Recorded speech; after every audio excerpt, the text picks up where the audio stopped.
This week on the first ever episode of Find the Fairway. You can say a lot of things and get away with a lot. And Ty, you mentioned, we say a lot of stuff on the golf course, but the fact that word's in his vocabulary, I think that therein is the issue. But I've actually had a few people and a few very good golfers follow the account. I know that I think Steph Curry's a +3 and he follows the account. We've sent some messages. But I am going with somebody else as the top dog. Number 18 in the world, Sung Jae Im is my favorite in this event. Here is why. Welcome into a brand new video podcast called Find the Fairway. I'm your host, Chris Breeze. The reason why we started this show was to bring together a very broad audience. If you're a big golf fan, you're a casual fan, we have something for everybody. PGA Tour hot topics, bringing on social media golf influencers, and making picks for the PGA Tour each week so you can make some money. And with that said, I want to bring in Tyler Morgan on your left and Michael Barrows on your right. You may be wondering, who are these two random dudes on set with me here? Well, they're two of my best friends growing up in Michigan. We'll have tons of stories, and now you guys are actually the inspiration, Tyler, for me doing this. So thank you, friend. Absolutely. Got you, buddy. Michael, sporting that beard like always. How's it going, man? Things are good. Just surviving a cold winter here in Michigan. So you guys may not know out there, but when I told these two that I wanted to bring them on the show, one of them said, I've never been more ready for something in my life. And the other one said, oh no, I'm already nervous. I'm not going to tell you who said what. I'll just let these two do the talking for the next however many weeks, and we'll let you decide. All right, guys, I want to start with the whole Justin Thomas controversy and Polo dropping him as of right now as their sponsorship. Mike, I know your strong opinions about Justin Thomas being a role model for kids. Right call that Polo drops him. Should they drop him for good, or does he have a chance to come back and make things right? I think absolutely it's within Polo's right to drop him as a spokesperson. They pay him the big bucks, or I should say they paid him the big bucks because he's probably not collecting anymore. But a fashion company, any company these days and age, you got to have the right people representing your product. So I absolutely think Polo made an okay decision there. And you also got to realize, on one hand, it's okay to feel sorry for him. On the other hand, it's also very okay to say you are in the public light and you should be expected of this to act this way. Now, this is the first time I've seen in his, 7 years being on the tour that he did something like this. I think the fact that he's apologized many times, he says he can't sleep over this thing, whether it's Polo or somebody else who wants to pick him back up. I don't think that this is going to define Justin Thomas, especially a year from now, if he's certainly cleaned up his language. Yeah, so I absolutely don't see this lingering on. It'll be yesterday's news, probably 6 weeks from now. Just like anything else is, right? But you can say a lot of things and get away with a lot. And Ty, you mentioned, we say a lot of stuff on the golf course, but the fact that word's in his vocabulary, I think that therein is the issue. If he calls himself an effer or just about anything else, right? Not a big deal. But when you start using a slur, I think that's where the issue is. Yeah, I don't disagree with that at all. I completely understand, and it's kind of the times we're in right now. And I think you handled everything correctly. To your point, Chris, I think this will blow over. I don't think this is going to scar him.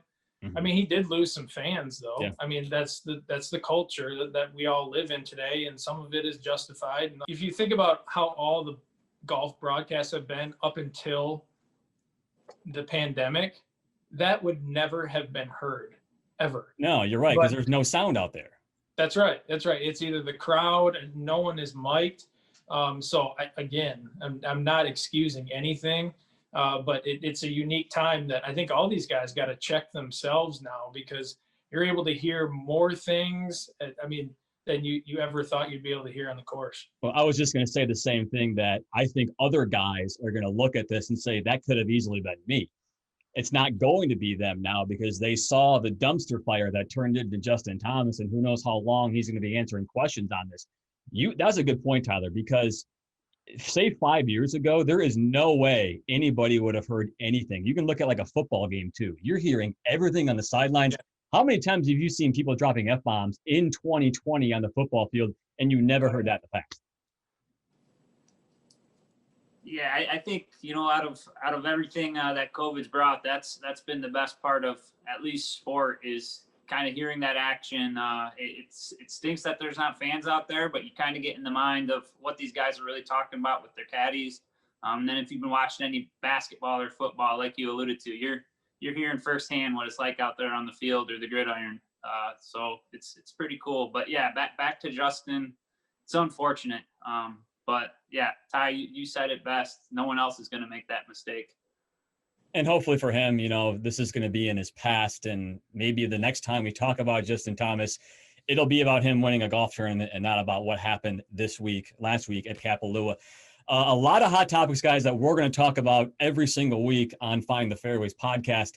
I really am going to be fascinated, Tyler, about this whole Bryson DeChambeau 48-inch driver. Is he going to be the only one who unleashes this thing, or is anybody else going to follow his lead? Because, yeah, it's only been, 2 years since he bulked up, and he's been hitting the ball a lot longer. I think pretty much every pro out there has said, yeah, so what? I'm going to keep playing my game. No one's out there trying to Happy Gilmore like Bryson DeChambeau is right now. Yeah, so I think kind of like the country, I think golf is going to start to be a little bit more polarized. What I think this ties into, and that kind of prove my point, is that whole inbounds, out of bounds that they tried to bring into play at the Sony Open. Yeah. They went right to a couple of the golfers, and they're like, absolutely not. Play the course the way that it's supposed to be played. We don't want to introduce any type of sorry, I had some jump on my screen there. You don't want to introduce they're basically trying to go back to the classic way that the game is played, which goes right against what Bryson's trying to do. And he's just trying to dominate every single course out there. So I think you're going to start to see some guys, like even Justin Thomas made comments that, Bryson kind of deserves credit where it's due. I mean, it's not just the long ball. It's also his putting around the greens or his work around the greens and his putting. But I think you're going to start to see some guys behind closed doors start to figure out ways where they can gain that extra distance and they can start to dominate the course the way that Bryson is. And then there's going to be the guys who are going to say, absolutely not. We're going to play the game the traditional way. The purist, and they're not going to go down with that ship. Because I go back to, I think it was the Masters when Bryson, he was really sick and he kept saying, I'm dizzy, Mike, I've got headaches. And he didn't know what was wrong with him. Well, he came out a few weeks ago and said it was all the diet and stuff like that. I mean, I'm wondering if that kind of physique can work every single week when you're walking 10 miles a day. Yeah, you're not carrying your own bag, but I mean, it's going to wear on you eventually. And what happened to him 3 months ago, is that going to keep happening if he doesn't change that diet is my question. Yeah, it also came out, I think it was this week even, that he said part of it was because he was working. He's been doing a lot of brain training and working the front of his mind. So he overworked it. And that's why he thought he was having those dizzy spells, which I think he's kind of a mad scientist. I'll take him at his word. I don't understand all that right over my head. But yeah, bulking up like that, I'm not sure that's going to be a thing you see from a lot of other people. That 48-inch driver, I know Phil's been tinkering with one. Rory McIlroy, getting some time on the range with his TrackMan, chasing distance, not necessarily the longer driver. But, I think the proof at the Masters was you can hit it as far as you want, but if it's not in play, it doesn't really matter. So I think a lot of Bryson's success when he won that major was with his putting and his short game, being able to get up and down. And yes, the distance helped him there, but it's a small piece of the equation. So my thought is you'll see is if people do keep chasing distance, you'll see the landing areas tightening up and the rough growing out, and they're not going to let that fly long term. So also keep in mind, this is not new. How long have we been talking about tiger proofing back in 2000? Mm-hmm. Every single year, stuff's been getting longer. I remember Angel Cabrera won the 2007, I think, U.S. Open. And he was bombing drives, and it was just impossible to keep up with him. When Dustin Johnson won at the same course, Oakmont, in 2016, it was the exact same thing. How are these guys hitting the ball so far? Now, Bryson, yeah, he's hitting it 10, 15 yards farther, but I don't think this is something that says, whoa, Bryson's doing something so new and different. We have to all change things. It's rinse and repeat to me, and golf's still going to be golf. You got to make putts. You got to get up and down. And I don't think just because a guy's hitting it 370 and he has a longer driver than anybody else is going to make that much of a difference in the long run. Yeah. No, I don't think so either, but I still think day in and day out, these guys are going to want that extra 5 yards. I mean, because once you get to that elite level, that's really what you're going after. You're going after that 1% to make your game just that much better. And taking a look at the technology of today, if you had the old drivers like the Titleist drivers, like they almost sounded like Persimmons, the way, you know, like that we played with back in high school. Like the sweet spot on those things was the J, like the 975 J. Exactly. Yeah. Like the J's. The sweet spot was so small. If you added length to your driver, they just became that much more difficult to hit. Well, now the face is so forgiving that people can start to go a little bit longer, and that spray pattern is not as great as it was before. So I think technology's got a lot to do with this too. And that's a whole nother conversation, right? If Bryson DeChambeau had won the Masters and then won at Kapalua a few weeks ago, and he's been so dominant, I would say, yeah, it's time to be worried. But the fact that the U.S. Open was a one-time thing, yeah, U.S. Open, you got to hit it in the fairway, and Bryson just bombed it past all the trouble. He kept it in the fairway, and that's going to happen every once in a while. Whoever wins a major drives the ball well. Bryson's going to keep driving the ball well, and that was his best driving he ever had in his life. Does that mean that he is going to completely do that every single time? I don't think so at all, because he still has to have the rest of the game be perfect. That was a once-in-a-lifetime win for Bryson DeChambeau, I think, as of right now, Mike, until we get proved wrong and he does it again, right? Yeah, I'd like to see it again, but yeah, I don't see it happening. Anyone wants to make a bet, I'll bet against Bryson in every major, every tournament here on out. He's not the guy, in my opinion. So we'll see, though.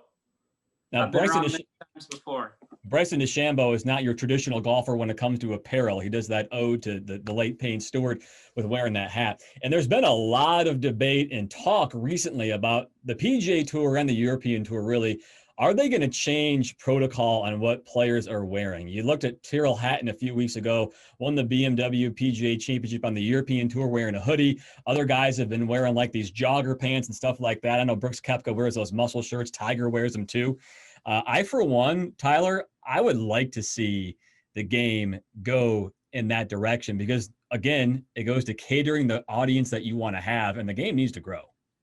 Yeah, I have no problem with this whatsoever. Yeah. I mean, and you and I are traditionalists, so if we're saying that, then you know it's good. Yeah. I mean, I think I probably err more towards like JT's style. I mean, I do like the traditional. I can even appreciate like the saddle shoes. You know what I mean? I think like the Nike, I don't even know what they are, but the Nike golf shoes that look like they're just running shoes, I could never wear them. They're cool. Like the guys wearing Jordans on the course right now, I could never wear those, but I don't have a problem with it. I mean, it's all good for the game. It doesn't look sloppy. And I'm floored that we're talking about a hoodie. Like it's a hoodie. It's not like they're out there wearing like a tank top or something like that. I mean, to me, it's a hoodie. And then you also got our boy Phil, who's wearing a button down. Which is amazing. It is. It's awesome. Gons, what do you think? Yeah. You mentioned Hatton. It was nice catching Reddit after that win, calling him Hood on. Just kind of a play on his last name there. Hood on. Rory and a few of the other Nike staffers wearing similar hoodies the following week. I definitely in favor of relaxing the dress code a little bit. As far as I'm concerned, let the guys wear shorts and let their golf game do the talking. Like Ty said, it's not like they're out there in tank tops. Although if you do put Bryson or Brooks in a muscle top, I think some ladies maybe might tune in a little more. I don't know. Well, you know what? Ratings. Yeah, throw the game, do whatever is necessary, but just don't let it get sloppy. I am all for whatever you can do to grow the game, and because I think you would get in a very dangerous zone if this tour stayed very buttoned up and by the rules. You're going to lose viewers, and when you're talking about a new generation of people, you got to do something. And I am all for being the guy who will only wear a hat the way it looks like this on the golf course, and my collared shirt, and my pants have to match my shoes and my belt. Tyler, I know you're the exact same way. Mike, you're a little more relaxed. I am all for seeing a guy do like the Ricky Fowler or do those muscle shirts that Brooks does. I'm all for it. And I mean, I would do it myself too if I look good. Shorts. What do you guys think about shorts? I'm for shorts. I don't understand. I mean, they just, wasn't it a few years ago they allowed caddies to start wearing shorts finally? I mean, what took so long there? Yeah, no issue here. I think it's awesome because it allows us to see Phil's calves, right? I mean, without that, we wouldn't know what he was packing underneath his pants. So, but they can wear shorts in practice rounds now, right? Yep, all the way through Wednesday, and they changed that rule very recently. And I think it's just another example of what you might see of them changing rules in the future. I hope it happens. Yeah, I mean, I don't think seeing Phil's calves or anyone else's is bad for TV ratings. So PGA, if you're listening, let the dudes wear their shorts. You know what, boys? I'm proud of both of you. You're my friends. You came on this podcast. It was your first time ever. There was video. You had a huge light shining in your face, and you weren't even nervous. Tyler was the one who said, "Oh, I'm already nervous, by the way." I did all right, boys. In all reality, I was probably the one actually nervous. So that's why you sent me like 4 different test videos, right? I just had to get the ambiance and feng shui over here correct. All right, boys. We're going to do this every single week on Find the Fairway podcast. That's Tyler Morgan on your left and Michael Barrows on your right. They live all the way up in Michigan. Adios, boys. Yeah. You know, the golf world is very different now in 2020 and 2021 than it was in the past. So people have to find new and unique ways to get to their viewers and teach people. That's why I wanted to bring on George Connelly. George, thanks so much for being with us. Scratch Golf Tips is your brand. I know it's taken off. You've got, 216,000 followers on Instagram. What made you want to do this? Well, it's funny. I started it in June of 2018. I was a baseball player growing up. And when I stopped playing baseball, I wanted to try golf. And any baseball players who have tried golf know that those swings are not compatible. So I had a very difficult time trying to improve my golf, and I couldn't find any digital brands that could offer those golf tips clearly and concisely. So I thought I might as well just start it. You're telling me you started playing golf 2 years ago? I mean, I started full time, like playing regularly, about 3 years ago. Yeah, I played baseball most of my life. Yeah. So are you a scratch golfer yourself? I'm not. No, I play off of. I wish I was. I play off of an 8 right now, so I'm shooting high 70s. It's the misconception, but the tips are meant to get you to scratch. They're not coming from a scratch golfer. So you're living the dream. I mean, you're a guy who just started within the last 5 years, and you yourself are trying to take your own tips, but you have all of these people who are coming to you for this. So how did you get all that knowledge?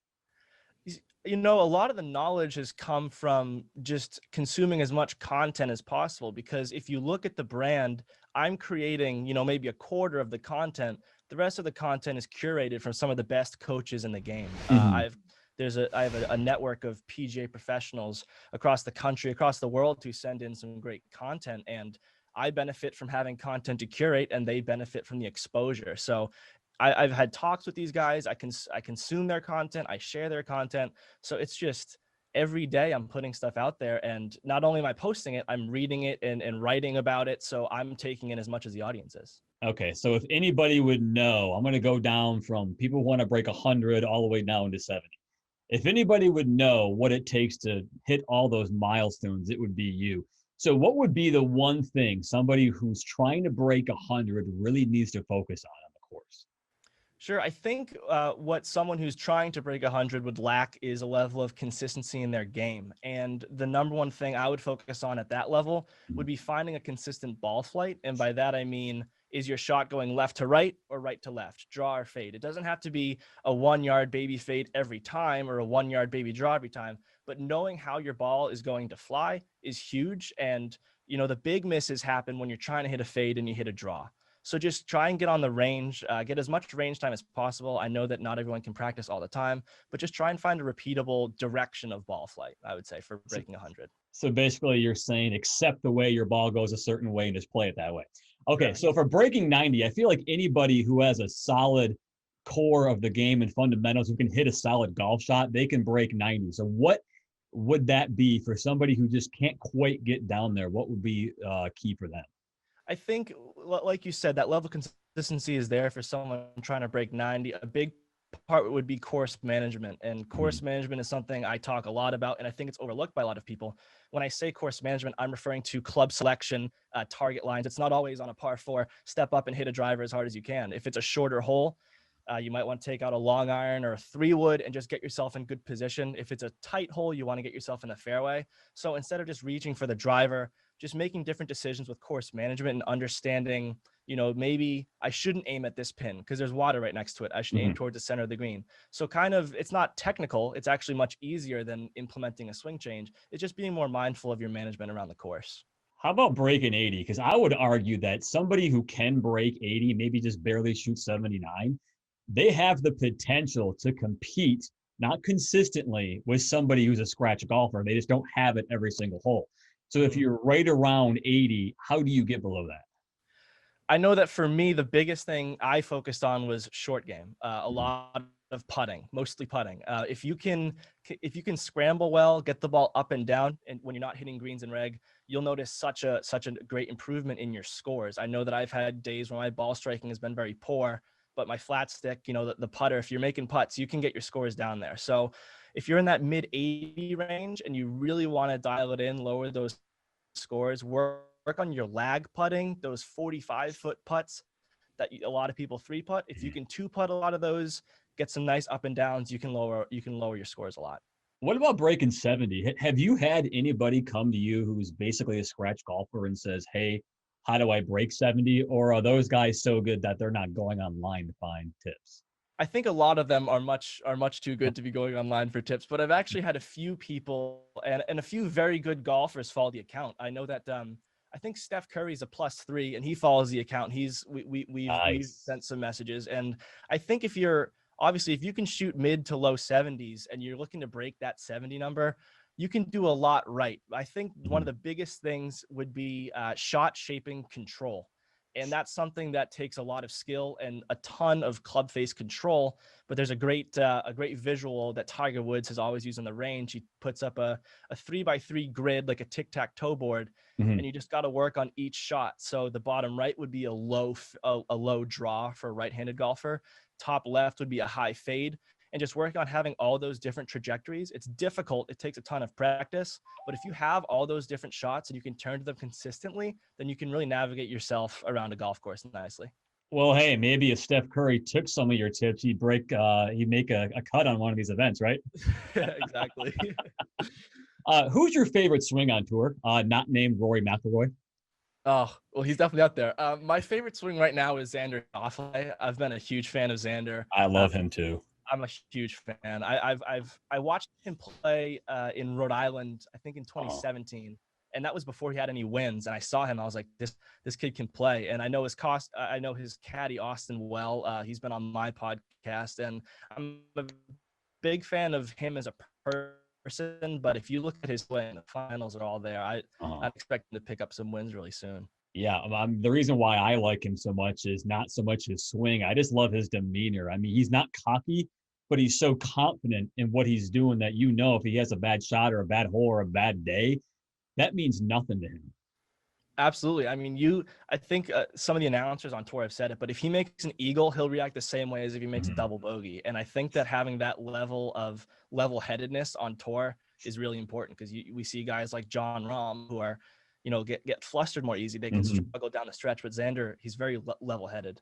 What do you think of Rahm's swing? Because I like his swing so much for the fact that it seems simple. I know it's quick, but it's effective. What do you think about that?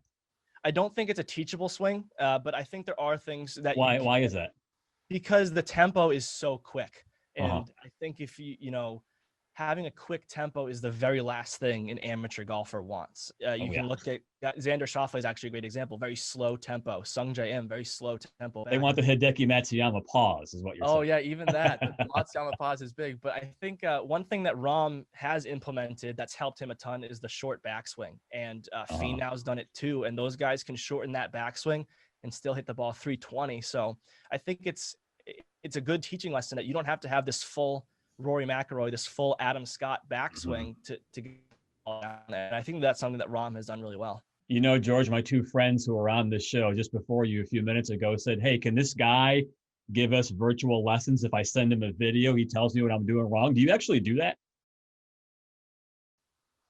I do. So I have all my social medias. I have direct messages. You can send in any videos if you'd like. I don't charge for them. I obviously can't give you a very in-depth look, but I'll tell you some general things. I'll tell you some general things to look at for sure. Hey, George Connelly at Scratch Golf Tips. Thanks so much. Thanks for having me, Chris.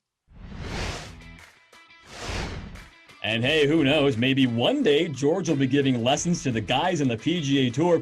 This week, it's the American Express at the La Quinta Golf Resort. Gonna look a little different. No longer 3 courses. They're down to 2, playing PGA West Stadium and PGA West Nicholas. That means the Cup moved to 36 holes. Top 65 in ties get in. It's also the strongest field this tournament has had since 2005. 5 top 15 players in the world are here. Jon Rahm, Matthew Wolff, Brooks Koepka, Patrick Reed, Patrick Cantlay, but I am going with somebody else as the top dog. Number 18 in the world, Sung Jae Im is my favorite in this event. Here is why. Long drives are great, and all those guys I mentioned definitely can do that, but this kind of event minimizes how good you are off the tee for length. That means Sung Jae Im, his precise iron play is going to carry him, and this guy has been very good for a while now. Tied for second at the Masters 2 months ago, tied for 5th 2 weeks ago at the Tournament of Champions, and he's played pretty well here. His only 2 events here, tied for 10th last year and tied for 12th in 2019. Sung Jae Im may not be the powerhouse name those others are, but he's going to keep it in the fairway, and his precise irons can win this event for him. How about a value pick? Somebody middle of the pack who you want to get for a good amount of money? I would go with Adam Hadwin. Now, he has not had great success recently, missing a couple of cuts. It is his first event in 2021, but you cannot deny how great he has been at PGA West. Best finishes, second 2 different times, 2019 and 2017. He was 3rd in 2018 and 6th in 2016. He shot a 59 here in 2017. And he's also very good around the greens. He's not great off the tee, but you don't need to. Remember, he'll get around the golf course, and his putting and his chipping will keep him in contention. Plus, he has to be due here. What about a long shot? I would say after last week, Brendan Steele is not a long shot at all. A 61 in the 3rd round of the Sony Open. That's the best round on tour all year long. He finished 4th place last week at the Sony, and he's done well here too. Best finish, 2nd place, 2015. He was tied for 6th in 2017. And off the tee, he's very consistent. Remember, don't need a lot of length. He's top 60 in total driving distance and accuracy.